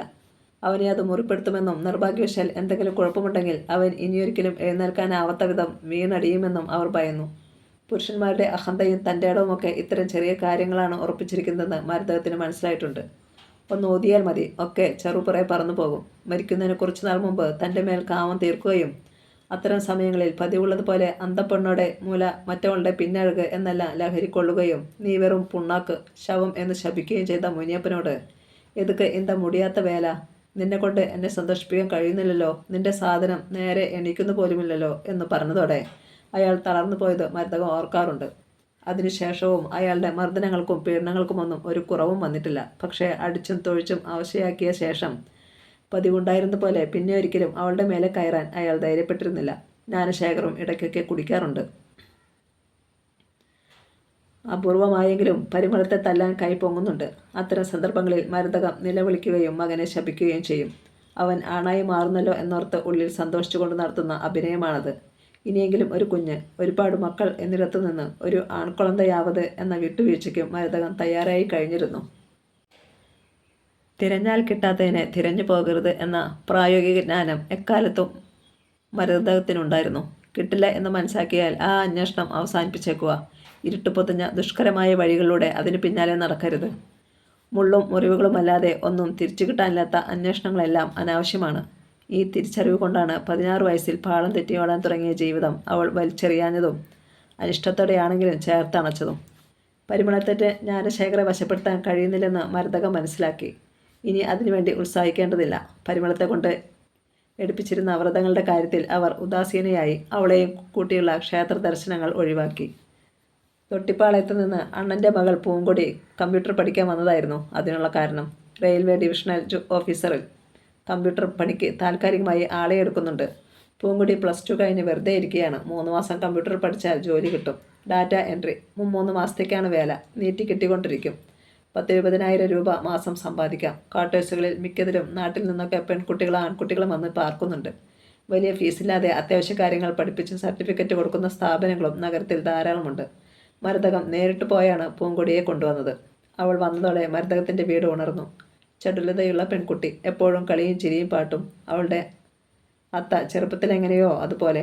പച്ചക്കറി നുറുക്കുമ്പോഴും പാത്രം കഴുകുമ്പോഴും അവർ അന്താക്ഷരി എന്ന് അതുവരെ മരതകത്തിനറിയാത്ത കളി കളിച്ചു. വേപ്പിൻ ചൂട്ടിലെ കട്ടിലിരുന്ന് പൂങ്കൊടിയുടെ മുടി കോതി കെട്ടിക്കൊടുക്കുമ്പോൾ അവൾ ആശയപ്പെട്ടിട്ട് മരതകം പഴയ പാട്ടുകൾ പാടിക്കൊടുത്തു. ദാവണി ചുറ്റിയ അവളെയും കൂട്ടി കോവിലുകളിൽ പോകാൻ തുടങ്ങി. മരതകത്തിൻ്റെ തോട്ടത്തിലെ പൂക്കൾ അനായാസം അവൾ മാലകളാക്കി കൊടുത്തു. അണ്ണാ എന്ന് ഇനിപ്പോടെ വിളിച്ച് ജ്ഞാനശേഖരനോട് കളി പറഞ്ഞു. അയാളെ ചിരിപ്പിക്കാനും സംസാരിപ്പിക്കാനുള്ള വഴികൾ അവൾക്കറിയാമായിരുന്നു. മരതകം സന്തോഷിച്ചു. മകനൊരു സാധാരണ മനുഷ്യനാകുന്നല്ലോ എന്ന് ആശ്വസിച്ചു. അത്തരം നിമിഷങ്ങളിൽ അവളുടെ മനസ്സിൽ മറ്റൊരു മോഹവും തലപ്പൊക്കി. തൽക്കാലം അതോ പൂങ്കൊടിയോടോ ജ്ഞാനശേഖരോടോ പറയേണ്ടതില്ലെന്നും മരതകം തീരുമാനിച്ചു. ആ മോഹം സഫലമായാൽ അതിലേറ്റവും ബാധിക്കപ്പെടുന്നവൾ പുറത്തുണ്ട്. ആദ്യം അവളെ അത് ബോധ്യപ്പെടുത്തണം. അത് വാക്കുകൾ കൊണ്ടാവാതിരിക്കുന്നതാണ് നല്ലത്. അങ്ങനെയാണ് മരതകം പരിമളത്തെ അവഗണിക്കാനും ഒഴിവാക്കാനും ശ്രമിച്ചു തുടങ്ങിയത്. അതൊട്ടും എളുപ്പമായിരുന്നില്ല. എല്ലായ്പ്പോഴും സ്വയം ഒഴിവായും ഒഴിഞ്ഞുമാറിയും നിൽക്കുന്ന ഒരുവൾക്ക് എങ്ങനെ മനസ്സിലാക്കി കൊടുക്കാനാണ് നിന്നെ അവഗണിക്കുകയാണെന്ന്, നീയൊരു അധികപ്പറ്റാണെന്ന്? മരതകം കുഴങ്ങിപ്പോയി. പലതരത്തിൽ ശ്രമിച്ചെങ്കിലും പരിമളത്തിന് അത് മനസ്സിലായതുമില്ല. തൻ്റെ ഉത്തരവാദിത്തങ്ങൾ ഒഴിഞ്ഞതിൽ അവൾ സന്തോഷിക്കുകയായിരുന്നു. ജ്ഞാനശേഖരൻ്റെ പാകം നോക്കി അയാളുടെ ഓഫ് ദിവസങ്ങളിൽ വീടിനകത്ത് ചുറ്റിപ്പറ്റി നിൽക്കണ്ട. മാമിയാർക്കൊപ്പം കനമുള്ള പുടവയും ചുറ്റി അമ്പലങ്ങളിൽ ചുറ്റിത്തിരിയേണ്ട. തിരക്കിൽ വീർപ്പ് മുട്ടണ്ട. ഒടുവിൽ അവളുടെ സാന്നിധ്യം ഇനി ഈ വീട്ടിൽ അനാവശ്യമാണെന്ന് പരിമളത്തെ ബോധ്യപ്പെടുത്താൻ മരതകത്തിന് കടുത്ത വാക്കുകൾ തന്നെ ഉപയോഗിക്കേണ്ടി വന്നു. അവൾ അകത്ത് വരുമ്പോഴൊക്കെ, അവളെ ചുറ്റുവട്ടത്ത് കാണുമ്പോഴൊക്കെ അവൾ ക്രൂരമായി വിമർശിച്ചു. പ്രത്യേകിച്ച് കാരണമൊന്നുമില്ലാതെ ഇത്തരം ശകാരവാക്കുകൾ എന്തിനാണെന്ന് പരിമളത്തിനോ പൂങ്കൊടിക്കോ മനസ്സിലായിരുന്നില്ല. അത്തയ്ക്ക് ഇഷ്ടം താൻ ഇതിനൊക്കെ ചിരിക്കുന്നതായിരിക്കുമെന്ന് തോന്നിയതുകൊണ്ട് മാത്രം പൂങ്കൊടി മരതത്തിൻ്റെ വാക്കുകൾ കേട്ട് പരിഹാസത്തോടെ ചിരിച്ചു. തൻ്റെ തങ്കച്ചിയുടെ പ്രായമാണ് പൂങ്കൊടിക്ക് എന്നോർത്തപ്പോൾ മാമിയാരുടെ വാക്കുകളേക്കാൾ ആ ചിരി പരിമളത്തെ മുറിവേൽപ്പിച്ചു. നിറഞ്ഞ കണ്ണുകളുമായി അവൾ വീട്ടിൽ നിന്നിറങ്ങി. താൻ ഉണക്കിയെടുക്കുന്ന കൊണ്ടാട്ടങ്ങൾക്കിടെ അരികിലിരുന്നു. വെയിലത്ത് താൻ അനുഭവിക്കുന്ന അപമാനങ്ങളെ കൂടി ഉണക്കിയെടുത്തു. നീരുവറ്റി ഉണങ്ങിക്കഴിഞ്ഞപ്പോൾ ആ അപമാനങ്ങൾ അത്ര അപകടകാരികളോ ആഴത്തിൽ മുറിപ്പെടുത്തുന്നവയോ ആയി അവൾക്ക് തോന്നിയതുമില്ല. പൂങ്കൊടി കമ്പ്യൂട്ടർ കോഴ്സ് പൂർത്തിയാക്കിയെങ്കിലും അവൾക്ക് ജോലി കിട്ടിയില്ല. അപ്പോഴേക്ക് താൽക്കാലിക ജോലിക്കാരെ വിളിക്കുന്ന പദ്ധതി റെയിൽവേ അവസാനിപ്പിച്ചിരുന്നു. പക്ഷേ മരതകം അവളെ തിരിച്ചു പോകാൻ അനുവദിച്ചില്ല. ജ്ഞാനശേഖർ വിചാരിച്ചാൽ വേറെ ഏതെങ്കിലും ഒരു പണി കിട്ടാൻ പ്രയാസമില്ലെന്ന് അണ്ണനോടും മഞ്ഞയോടും പറഞ്ഞപ്പോൾ അവരും അത് സമ്മതിച്ചു. വരദക്ഷിണ, പണ്ടം തുടങ്ങിയ വാക്കുകൾ 4 പെൺമക്കളുടെ രക്ഷിതാക്കളായ അവരെ ഭയപ്പെടുത്തുന്നുണ്ടായിരുന്നു. ഒരുവളെങ്കിലും വേലയെടുത്ത് അവൾക്കുള്ളത് സമ്പാദിച്ചാൽ അത്രയുമായി. അത്തയുടെ കൂടെയാണല്ലോ താമസവും. ഭയപ്പെടാനൊന്നുമില്ല. ഭയപ്പെട്ടിട്ട് പ്രയോജനവുമില്ല. പെൺകുട്ടികളുടെ തലവിധി അങ്ങനെയാണ്. പിടിച്ചു വെച്ചിട്ടോ തടഞ്ഞു നിർത്തിയിട്ടോ ഫലമില്ല. വരാനുള്ളത് അവരെ തേടി വരും. 4 വഴികളിലൂടെയും ഇരച്ചു കയറി വരും. പൂങ്കൊടി മരതകത്തിനൊപ്പം തന്നെ താമസിച്ചു. ഇപ്പോൾ ക്ലാസ്സുകളില്ലാത്തതുകൊണ്ട് മുഴുവൻ സമയവും അവൾ വീട്ടിൽ തന്നെയായി. പരിമളം അത്രയ്ക്ക് പുറത്തുമായി. ബാലസമുദ്രത്തിലെ തൻ്റെ വീട്ടിലേക്ക് തിരിച്ചു പോകാൻ പരിമളം വൈകാതെ തീരുമാനിച്ചേക്കും. പല പൊയ്കകളിലെ മീൻ കൊത്തുന്നവനായിരുന്നെങ്കിലും മുനിയപ്പനൊരിക്കലും അതിലൊരുവളെ വീട്ടിലേക്ക് കൊണ്ടുവന്ന് കുടിയിരുത്തിയില്ലെന്നത് മരതകം കുറ്റബോധത്തോടെ ഓർക്കുമായിരിക്കും. അങ്ങനെയുണ്ടായാൽ തനിക്ക് തിരിച്ചു പോകാൻ വീട് പോലും ഉണ്ടായിരുന്നില്ലല്ലോ എന്നോർക്കുമ്പോൾ മരതകത്തിന് നീറും. അടുത്ത നിമിഷം തന്നെ അവൾ ജ്ഞാനശേഖർ എന്ന സ്വാർത്ഥതയിലാഴ്ന്നു മുങ്ങുകയും സ്വയം സമാധാനിക്കുകയും ചെയ്യും. അവൾ കൊളന്തയെ പെറ്റുകൊടുക്കാത്തതുകൊണ്ടാണ്. അവൾ വേണ്ടുവിധം സ്വന്തം പുരുഷനെ പരിചരിക്കാത്തതുകൊണ്ടാണ്. അതുകൊണ്ട് മാത്രമാണ് അവൾ പുറത്തായത്. അമൃതിനും ആറ്റ ഇനിതേ തം മക്കൾ ചുരുക്കൈ എളാവിയ കൂഴ് എന്ന് എത്രയോ വട്ടം അവൾ പരിമളം കേൾക്കാൻ വേണ്ടി കൂറൽ പറഞ്ഞിരിക്കുന്നു. കുഞ്ഞുമക്കളുടെ കൈകൾ കൊണ്ട് തല്ലിത്തെറിപ്പിച്ചതുകൊണ്ട് മാത്രം അമൃതിനേക്കാൾ രുചികരമായ കുറുക്കിൻ്റെ നിറവും സുഗന്ധവും ഓർത്താൽ മരതകത്തിൻ്റെ പ്രായമായ മുലകൾ പോലും ചെറുത്തും. പരിമളമാണെങ്കിൽ അതൊക്കെ മരം പോലെ കേട്ടിരിക്കുകയുള്ളൂ. പൂങ്കൊടിയിൽ ജ്ഞാനശേഖരനോട് കുഞ്ഞുണ്ടായാൽ ജ്ഞാനശേഖരനെ പൊതിഞ്ഞുള്ള കീഴ്ജാതിയുടെ കലക്കവും മാഞ്ഞു പോയേക്കും. മകനപ്പുറം അവർക്കൊന്നുമില്ല. പരിമളത്തോട് ഇല്ലാതെയല്ല, പക്ഷേ ദാഹിക്കുമ്പോൾ വെള്ളവും തണുക്കുമ്പോൾ തീയും സ്വപ്നം കാണുന്ന സാധാരണ മനുഷ്യ സ്ത്രീയാണ് മരതകം. നിത്യസഹായത്തിൻ്റെ ആത്മഹത്യ അയാളെ അറിയുന്നവർക്കെല്ലാം കടുത്ത ആഘാതമായിരുന്നു. സ്വാന്തന പ്രവർത്തിച്ചിരുന്ന കെട്ടിടത്തിലെ താമസ സ്ഥലത്താണ് നിത്യസഹായം കൈഞ്ഞരമ്പുകൾ മുറിച്ച് മരിച്ച നിലയിൽ കാണപ്പെട്ടത്. അതിനുശേഷം കുറച്ച് ദിവസങ്ങൾ നിത്യസഹായത്തിൻ്റെ ഉദാരമായ സഹായങ്ങൾ കൈപ്പറ്റിയവരിൽ പലരും മരണവിവരമറിഞ്ഞ് ഓഫീസിലെത്തി ഉച്ചത്തിൽ എണ്ണിപ്പറഞ്ഞ് നിലവിളിച്ചു. ഒരു ദുഃഖത്തിനും തീണ്ടാൻ കഴിയാത്തവനെന്ന് അവരൊക്കെ വിശ്വസിച്ചിരുന്ന മനുഷ്യൻ, മെലിഞ്ഞു നീണ്ട ആ മനുഷ്യൻ ശുഭ്രവസ്ത്രങ്ങൾ ധരിച്ച് ലളിതമായി സജ്ജീകരിച്ച ഓഫീസ് മുറിയിലിരിക്കുന്നത് കാണുന്നത് അവർക്ക് വലിയ ആശ്വാസമായിരുന്നു. അയാളുടെ മുഖത്ത് നോക്കിയാൽ തന്നെ പാതി വേദന നീങ്ങിക്കിട്ടുമെന്ന ആശ്വാസം പലരും പ്രകടിപ്പിക്കാറുണ്ടായിരുന്നു. തെളിഞ്ഞതും സൗമ്യമായ ഒച്ചയിൽ ആ നിത്യസഹായം അവരോട് സംസാരിക്കും. അതിനേക്കാളും അവർ പറയുന്നത് കേൾക്കും. നിത്യസഹായത്തിൻ്റെ മരണശേഷം സാന്ത്വന ഏറെക്കുറെ നിശ്ചലാവസ്ഥയിലാകുമെന്ന് ഉറപ്പായിരുന്നു. ട്രസ്റ്റാണ്, വേറെയും ചുമതലക്കാരുണ്ട്. പക്ഷേ അവർക്കൊന്നും കാര്യമായ പങ്കാളിത്തമോ ഉത്തരവാദിത്തമോ ഉണ്ടായിരുന്നില്ല. സാമ്പത്തികമടക്കം എല്ലാ കാര്യങ്ങളും ചെയ്തിരുന്നത് നിത്യസഹായമായിരുന്നെന്ന് ട്രസ്റ്റികളും തിരിച്ചറിഞ്ഞത് ആ മരണത്തിന് ശേഷമാണ്. പോസ്റ്റ്മോർട്ടത്തിന് ശേഷം നിത്യസഹായത്തിൻ്റെ ശരീരം സ്വാന്തനയിലേക്ക് കൊണ്ടുവന്നില്ല. പൊടിമൂടിയും മുറ്റമാകെ കാടും പടർന്നു കിടക്കുന്ന സ്വന്തം വീട്ടിലേക്കും അവസാനമായി അയാൾ പോയില്ല. ഒരു പ്രദർശനത്തിനും തൻ്റെ ശരീരം വിട്ടുകൊടുക്കരുതെന്ന്, ആർക്കു വേണ്ടിയും അതിൻ്റെ അന്ത്യയാത്ര നീട്ടിവെക്കരുതെന്നും അയാൾ മരണക്കുറിപ്പായി എഴുതി വച്ചിരുന്നു. എവിടുന്നൊക്കെയോ വിവരമറിഞ്ഞു വന്നു ചേർന്ന ബന്ധുക്കൾ ഇക്കാര്യങ്ങളിലെല്ലാം ഇടങ്കോലിട്ടെങ്കിലും നിത്യസഹായം ആഗ്രഹിച്ചതുപോലെ തന്നെ അയാളുടെ ശരീരം നിശബ്ദമായി ബഹളങ്ങളില്ലാതെ സെമിത്തേരിയിലേക്ക് പോയി. പിന്നത്തെ ദിവസങ്ങളിൽ സാന്ത്വനയുടെ ഗുണഭോക്താക്കൾ നിത്യസഹായത്തെക്കുറിച്ചല്ല, സ്വാന്തനയിൽ നിന്ന് കിട്ടാനിടയുള്ള സേവനങ്ങൾ നിലയ്ക്കുമോ എന്നാണ് സ്വാഭാവികമായും വേവലാതിപ്പെട്ടത്. അവർക്കതിന് കൃത്യമായ ഉത്തരങ്ങളൊന്നും ലഭിച്ചതുമില്ല. സ്വാന്തന അടഞ്ഞുകിടന്നു. ആ 2 നില കെട്ടിടത്തിൻ്റെ ഉടമസ്ഥൻ നിത്യസഹായം തന്നെയായിരുന്നുവെന്ന് ട്രസ്റ്റികൾ പോലും മനസ്സിലാക്കിയതും ആ സമയത്തായിരുന്നു. അവിടെ തന്നെ തർക്കൊല ചെയ്തല്ലോ എന്ന ആവലാതികൾക്ക് പോലും പിന്നെ പ്രസക്തിയില്ലാതായി. നിത്യസഹായത്തിൻ്റെ സ്വന്തം ഇടം. അയാൾക്കവിടെ എന്തു ചെയ്യാനുള്ള അധികാരമുണ്ട്? ജീവിച്ചിരിക്കാനുള്ളത്രയും തന്നെ മരിക്കാനും. മേരി പ്രീത സംസ്കാരം കഴിഞ്ഞ് 2 ദിവസത്തിന് ശേഷമാണ് എത്തിച്ചേർന്നത്. മെലിഞ്ഞു വിളറി ചോര മുഴുവൻ വാർന്നതുപോലെയുള്ള മുഖവും ശരീരവുമായിരുന്നു അവർക്ക്. 4ലധികം വർഷമായി നിത്യസഹായവുമായി അവൾക്ക് ഇമെയിൽ വഴിയുള്ള ബന്ധമേ ഉണ്ടായിരുന്നുള്ളൂ. ഒരിക്കലും ഫോണിൽ പോലും സംസാരിക്കാൻ ശ്രമിച്ചിട്ടില്ല. മിണ്ടാവൃതമെന്ന കഠിനചര്യ അവർ സ്വീകരിച്ചത് തന്നെ അയാളുമായുള്ള സംസാരം ഒഴിവാക്കാനായിരുന്നു. എന്നിട്ടും എന്തെങ്കിലും ആവശ്യമുണ്ടാക്കി അവൾ അയാൾക്ക് മെയിലുകൾ അയച്ചിരുന്നു. അയാൾ വീഴ്ചകളൊന്നും വരുത്താതെ കൃത്യനിഷ്ഠയോടെ അതൊക്കെ നിർവഹിക്കുകയും ചെയ്തു. അതിനെക്കുറിച്ച് പറയാൻ മാത്രം അയാൾ അയക്കുന്ന സംബോധനകളൊന്നുമില്ലാത്ത കാര്യമാത്ര പ്രസക്തമായ മെയിലുകളുടെ അവസാനം "ഉങ്ങൾക്ക് സൗഖ്യം താനേ" എന്ന ഒറ്റവരിയിൽ അവൾ എത്രയോ തവണ കുരുങ്ങി വീഴുമായിരുന്നു. അവിടെ എത്താൻ വേണ്ടി മാത്രം വീണ്ടും വീണ്ടും വീഴാനായി മാത്രം അവരത് ആവർത്തിച്ചു വായിക്കും. താൻ തന്നെ ശൂന്യമാക്കിക്കൊണ്ടിരിക്കുന്ന തങ്ങളുടെ വീട്ടിലേക്ക് തിരിച്ചു വരണമെന്നും പഴയതുപോലെ ഒന്നിച്ച് ജീവിക്കണമെന്നും അവർക്ക് തോന്നിപ്പോകും. കഠിനമായൊരു ഉപവാസം കൊണ്ടോ മറ്റോ ആ ചിന്തയെ ഞെരിച്ചു കൊന്നാലും പരമാവധി 1 മാസം വരെയൊക്കെ അവർക്ക് പിടിച്ചു നിൽക്കാനാവുകയുള്ളൂ.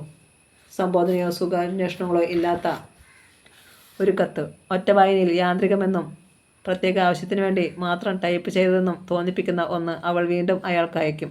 സൂക്ഷ്മമായി വായിച്ചാൽ നിത്യസഹായത്തിന് അതിൽ അവളുടെ ഹൃദയത്തിൻ്റെ അതിലോലമായ മിടിപ്പുകൾ തൊട്ടറിയാം.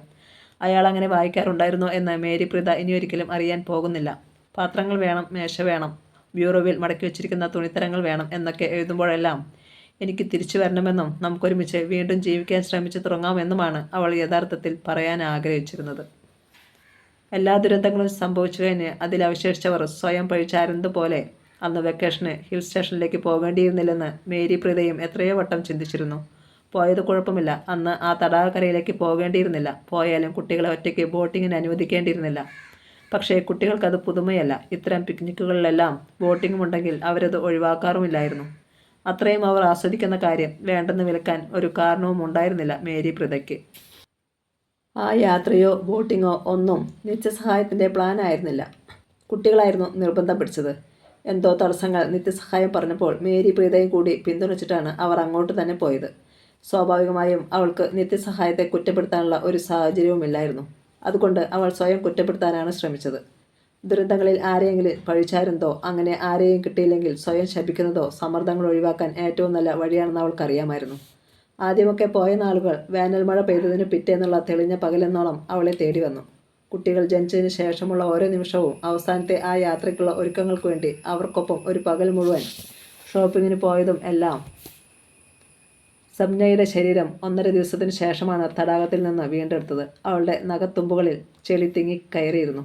അതുമാത്രമാണ് മേരി പ്രീതയുടെ ഓർമ്മയിലുള്ളത്. എപ്പോഴും നീട്ടി വളർത്തി വൃത്തിയായി കൊണ്ടു നടന്നിരുന്ന കുഞ്ഞുമകളുടെ ചെളിപ്പുരണ്ട വിരൽ തുമ്പുകൾ അവളെ ഉറക്കത്തിലും ഉണർച്ചയിലും പിന്തുടർന്നു. പലപ്പോഴും അവൾക്ക് ഡോക്ടറെ കാണേണ്ടി വന്നു. ഉറക്ക ഗുളികൾക്കൊപ്പം സ്ട്രെസ് റിലീഫിനുള്ള മരുന്നുകളും വിഴുങ്ങിയിട്ടാണ് ചിലപ്പോഴൊക്കെ അവൾ സ്വസ്ഥയായത്. പിന്നീട് തൻ്റെ ജീവിതത്തെ അതിൻ്റെ ഇച്ഛയ്ക്ക് വിടാമെന്ന പ്രായോഗികമായ തീരുമാനത്തിലേക്ക് അവൾ എത്തി. അക്കാലത്ത് വായിച്ചിരുന്ന പുസ്തകങ്ങളാണ് അങ്ങനെയൊരു ചിന്തയിലേക്ക് അവളെ ഉണർത്തിയത്. സ്വന്തമായിരുന്ന ഉദ്യാനത്തിലെ പൂക്കളെയും വള്ളികളെയും കാറ്റിൻ്റെ ഇച്ഛയ്ക്ക് വിട്ടുകൊടുക്കുന്നതിലെ നിരാമമായ ആനന്ദം.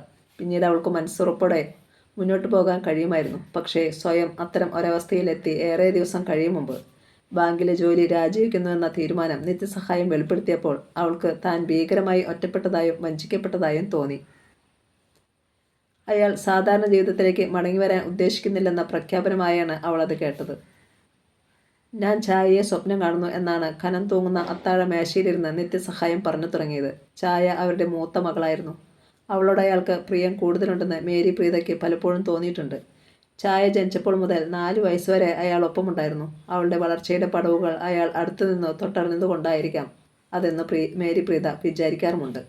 രണ്ടാമത്തവളെ പ്രസവിക്കുമ്പോൾ നിത്യസഹായത്തിന് സിക്കിമിലായിരുന്നു ജോലി. അവൾക്ക് 2 വയസ്സുള്ളപ്പോഴാണ് അയാൾ നാട്ടിലേക്ക് തിരിച്ചെത്തിയത്. അത്താഴമേശയിൽ 2 ഗ്ലാസ് വെള്ളവും 1-2 ആപ്പിളുകളും മാത്രമേ ഉണ്ടായിരുന്നുള്ളൂ. ആ കാലത്തിൽ മക്കൾ മരിച്ചുപോയ എല്ലാ അച്ഛനമ്മമാരുടെയും ഭക്ഷണമേശകൾ ഈ വിധം ശുഷ്കമായിരിക്കും.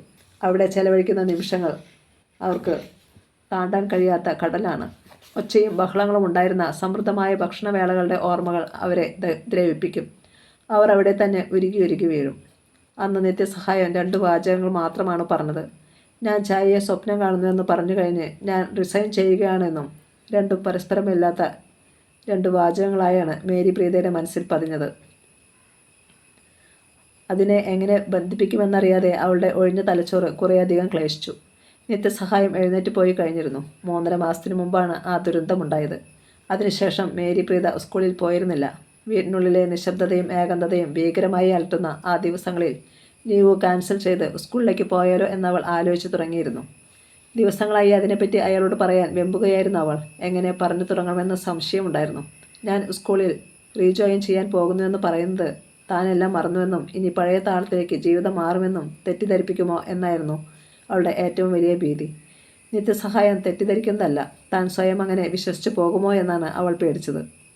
രാവിലത്തെ തിരക്കുകൾക്കൊടുവിൽ ചായയോടും നിത്യസഹായത്തോടും യാത്ര പറഞ്ഞ് ഇളയ മകൾ സംജ്ഞയെയും കൂട്ടി തൻ്റെ ചുവപ്പുകാറിൽ തിരക്കിട്ട് പോകുന്ന ആ ദിവസങ്ങൾ തിരിച്ചു വരുമെന്ന് താൻ ഒരിക്കലും കരുതുന്നില്ല. പക്ഷേ വരാന്തയിൽ നിന്ന് നിത്യസഹായം കൈവീശുകയും താൻ ഒറ്റയ്ക്ക് കാറോടിച്ച് പോവുകയും ചെയ്യുന്നത് മെല്ലെ മെല്ലെ ശീലമാകും. അങ്ങനെയല്ലാത്ത ദിവസങ്ങൾ ജീവിതത്തിൽ ഉണ്ടായിരുന്നുവെന്ന് പതിയെ മറക്കാൻ തുടങ്ങും. രാവിലെ മക്കളുടെ ടിഫിനും ലഞ്ചുമൊന്നും തയ്യാറാക്കാത്തതുകൊണ്ട് കൂടുതൽ സമയം കിട്ടുകയും വൃത്തിയായി സാരി ഉടുത്ത് ഒരുങ്ങിയിറങ്ങാനും പറ്റും. അങ്ങനെ പുതിയ ജീവിതം തീപ്പൊള്ളലേറ്റിടം പുതിയ തൊലി വന്നു മൂടുന്നതുപോലെ പഴയ ജീവിതത്തെ മൂടിക്കളയും. ആ ഓർമ്മയിൽ ഫ്രീസറിൽ വെച്ചതുപോലെ മരവിക്കുന്ന അവളുടെ ഹൃദയം നിത്യസഹായത്തോട് അതിനെപ്പറ്റി പറയുന്നതിൽ നിന്ന് വിലക്കുകയായിരുന്നു. ഇപ്പോഴിതാ അയാൾ ഇങ്ങോട്ട് പറയുന്നു അയാൾ രാജിവെക്കുകയാണെന്ന്. അവളോട് ഒന്നും ആലോചിച്ചിട്ടുമില്ല. ഇനിയും 10-12 വർഷം ബാക്കിയുള്ള സർവീസ് ഉപേക്ഷിച്ചിട്ട് അയാൾ എന്ത് ചെയ്യുമെന്ന് പറഞ്ഞില്ല. 2 വാചകങ്ങൾ അവൾക്ക് ഔദാര്യം പോലെ വിളമ്പിയിട്ട് നിഷ്കരുണം എഴുന്നേറ്റ് പോയിരിക്കുന്നു. ആ രാത്രി മേരി പ്രീതയ്ക്ക് ഇപ്പോഴും ഓർമ്മയുണ്ട്. അവൾ അന്ന് രാത്രി തീരുവോളം അവിടെ തന്നെയിരുന്നു. 21 വർഷമായി ഒന്നിച്ചുള്ള ജീവിതത്തിൽ ആദ്യമായി അവൾക്ക് ഉപേക്ഷിക്കപ്പെട്ടതുപോലെ തോന്നി. അയാളുടെ സ്വപ്നത്തിൽ മാത്രം കയറി ചെന്ന ചായയോട് ദേഷ്യം പോലും വന്നു. പകരത്തിന് പകരം സംജ്ഞ തൻ്റെ സ്വപ്നത്തിൽ വന്നിരുന്നെങ്കിലെന്ന് കുട്ടികളെപ്പോലെ ചിന്തിച്ചു. ഒരു തുള്ളി കണ്ണീര് പോലും വീഴ്ത്താതെ വെളുക്കുവോളം കരഞ്ഞ ആ രാത്രിക്ക് ശേഷമാണ് മേരി പ്രീത വീട്ടിൽ നിന്ന് പോകാൻ തീരുമാനിച്ചത്. ഇനി ഒന്നിച്ചു പങ്കിടാൻ ഒന്നും അവശേഷിക്കുന്നില്ല. മനോഹരമായൊരു സ്ഫടിക പാത്രത്തിലെ അലങ്കാര മത്സ്യത്തെപ്പോലെ ഓമനിച്ചും പ്രദർശിപ്പിച്ചും കൊണ്ടു നടന്ന അവളുടെ ദാമ്പത്യം ഇതോടെ അവസാനിച്ചിരിക്കുന്നു. നിത്യസഹായം ഒറ്റയ്ക്ക് തീരുമാനങ്ങൾ എടുക്കുന്നു. അവളെ പരിഗണിക്കുന്നേയില്ല. ഞാൻ റിസൈൻ ചെയ്യട്ടെ എന്നോ ചെയ്യാൻ ആലോചിക്കുന്നെന്നോ ആയിരുന്നു അയാളുടെ വാക്കുകളെങ്കിൽ ഇങ്ങനെയാവില്ലായിരുന്നു സ്ഥിതി. അവൾ അയാളെ ആശ്വസിപ്പിക്കും. തൊട്ടു ചേർന്നിരുന്ന് പരസ്പരം താങ്ങാവും. ആ തീരുമാനത്തിൻ്റെ ഗുണദോഷങ്ങളെക്കുറിച്ച് ചർച്ച ചെയ്യും. രാജിവെക്കണമെന്ന് തന്നെ ഉറപ്പിക്കുകയാണെങ്കിൽ പിന്നീട് എന്ത് ചെയ്യണമെന്ന് ഒന്ന് ആലോചിക്കും. പക്ഷേ അതൊന്നും ഉണ്ടായില്ല. തങ്ങൾക്കിടയിൽ വലിയൊരിടം ശൂന്യമാക്കിക്കൊണ്ടാണ് മക്കൾ പോയത്. നിത്യസഹായം ഇപ്പോൾ അതിനെയൊരു ഗർത്തമാക്കിയിരിക്കുന്നു. ഇനിയൊരിക്കലും അങ്ങോട്ടും ഇങ്ങോട്ടും നടന്നു ചെല്ലാനോ ഒരുമിച്ചിരിക്കാനോ സാധ്യമല്ല.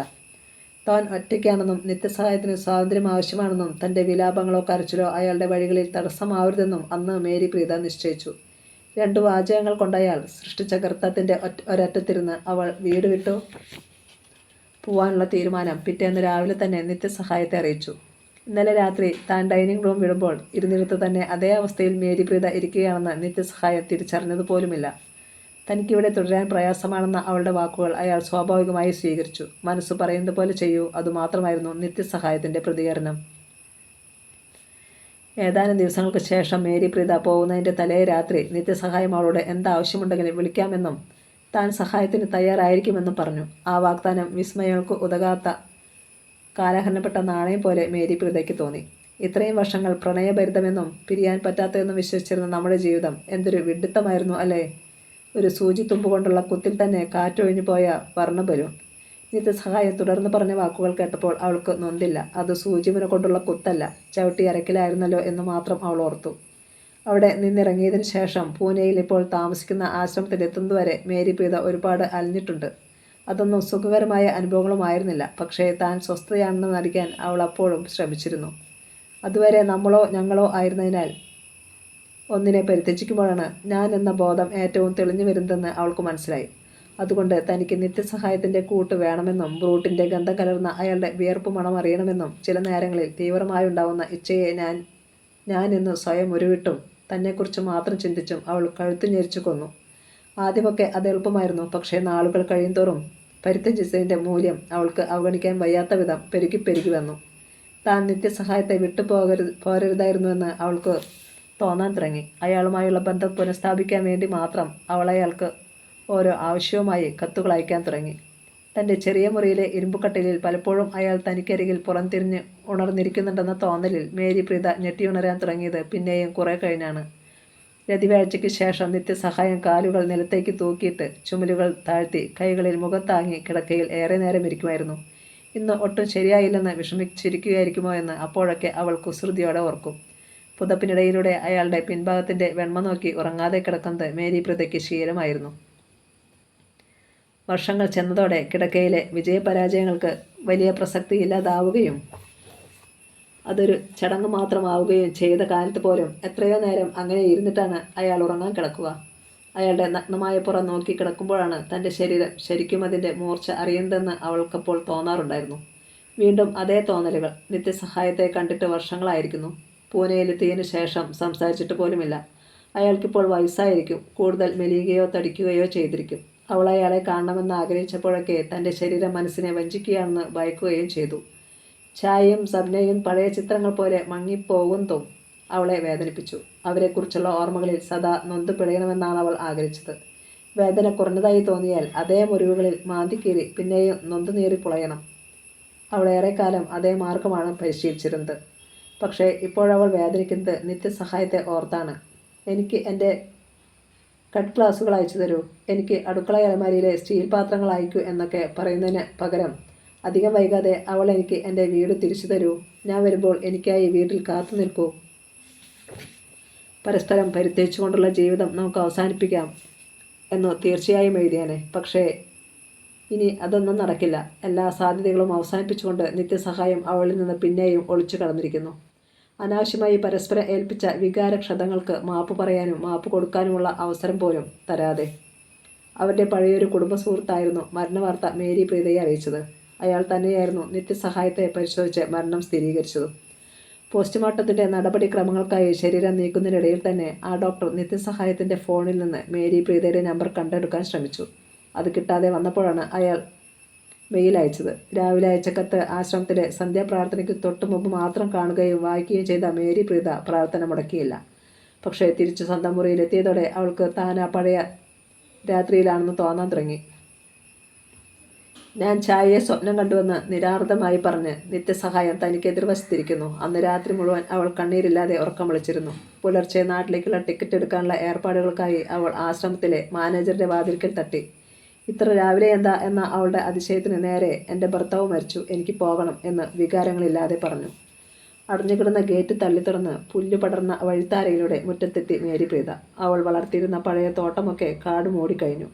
വരാന്തയിലെ പൊടിയിൽ കാല് ചവിട്ടി നിന്നിടത്തെല്ലാം അടയാളം പതിയുന്നത് കണ്ട് ഇത്ര വേഗം മാഞ്ഞു പോകുന്നുവെന്നുള്ള ഓർത്തു. താൻ ഈ വീടിനുള്ളിലും നിത്യസഹായത്തിൻ്റെ മനസ്സിലും പതിപ്പിച്ചുവെന്ന് അഹങ്കരിച്ച അടയാളങ്ങൾക്കൊക്കെയും പൊടിയിൽ വരച്ച ചിത്രങ്ങളായിരുന്നല്ലോ എന്ന് ഒപ്പം ഉള്ളിൽ ചോര പൊടിഞ്ഞു. ബാഗിൽ നിന്ന് താക്കോലെടുത്ത് അവൾ വാതിൽ തുറന്നു. അന്ന് അവളായിരുന്നു അവസാനം വാതിൽ പൂട്ടി ഇറങ്ങിയത്. നിത്യസഹായം എവിടെയോ പോയിരുന്നു. താക്കോൽ ചെടിച്ചട്ടിക്കിടയിൽ വെക്കണമോ എന്നാലോചിച്ചെങ്കിലും രണ്ടാമത്തെ താക്കോൽ നിത്യസഹായത്തിൻ്റെ കയ്യിലുണ്ടല്ലോ എന്നോർത്ത് ഇനിയൊരിക്കലും ആവശ്യം വരില്ലെന്ന് ഉറപ്പിച്ചുകൊണ്ട് തന്നെ ഒടുവിൽ അത് തൻ്റെ ബാഗിനുള്ളിലേക്ക് തിരുകുകയായിരുന്നു. ഇന്നലെ രാത്രി പഴയ പെട്ടിക്കുള്ളിൽ നിന്ന് അവളത് കണ്ടെടുത്തു. കുട്ടികളുടെ ചിത്രങ്ങളുള്ള ആൽബത്തിൻ്റെ ഉൾപേജുകളിലൊന്നിൽ ഫോട്ടോ തിരുകി വെച്ച പ്ലാസ്റ്റിക് ഷീറ്റിനുള്ളിൽ കുടുങ്ങിക്കിടക്കുകയായിരുന്നു അത്.